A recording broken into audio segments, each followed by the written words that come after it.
DXL News. Makakausap natin si Congressman Edgar Erice ng Caloocan City 2nd District and House Senior Deputy Minority Leader. Congressman Erice, sir, magandang umaga. This is Aljo Bendijo ng DZXL 558. Magandang morning po. Good morning, Aljo. Magandang umaga sa inyong mga nakikinig sa iyong program. Ano po ang inyong saloobin dito po sa Independent Commission na mag-iimbestigahan sa katiwalian sa mga proyektong pang-infrastruktura? Opo. Para Opo. sa akin po, Opo. okay na rin. Parang Okay. stopgap measure ng ating Pangulo. Pero tingin ko po kulang at hindi sapat ito. Okay. Kinakailangan po talaga na magpasa ng isang batas ang Kongreso upang mabigyan ng sapat na kapangyarihan ang Independent Commission, yung ICI. Ano ba yung mga kapangyarihan na kulang?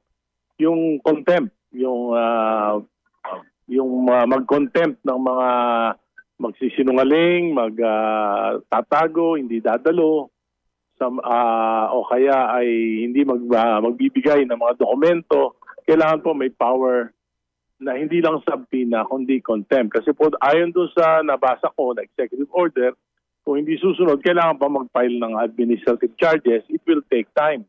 So inip na yung mga mamamayang Pilipino para sa konklusyon itong suliranin na ito.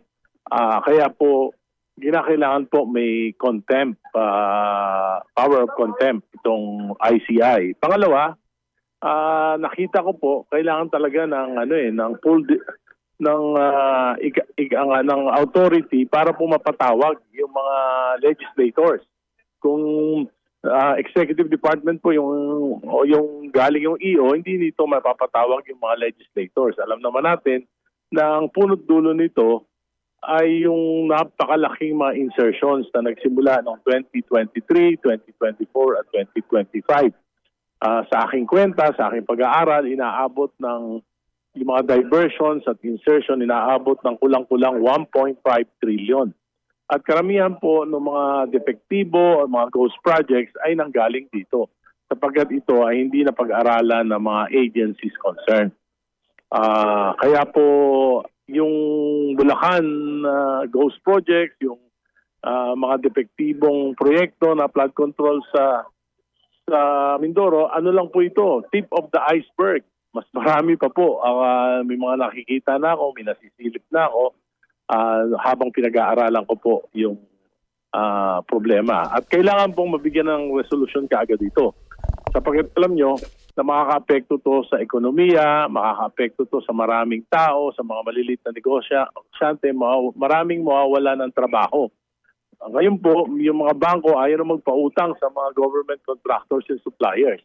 So kung mawawalan sila ng puhunan, hindi na sila magpapatuloy, di maraming mawawalan ng trabaho. Nais nila talaga na taong bayan, may balik yung pera, may freeze yung mga Opo, bank tama. accounts ng mga taong involved po dito, pati ng mga kontratista, at ma-file ka agad ng kaso. Nag-file na ng Opo. kaso ang DPWH eh. So pwede nang Opo, i-freeze pero- yung mga riya-riya ng mga ito. Opo, pero yung malalimang pang-investigasyon ng ICI, kailangan po talaga bigyan sila ng enough powers. At kaya po kami nagsumite ng isang panukalang batas, yung House Bill 4453.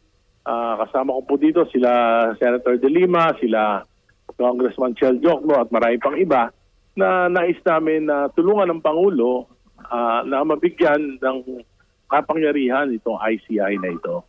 Okay. Sige po. Maraming salamat po, Congressman Edgar Erice ng Caloocan City. Good morning po. Salamat po. Good morning.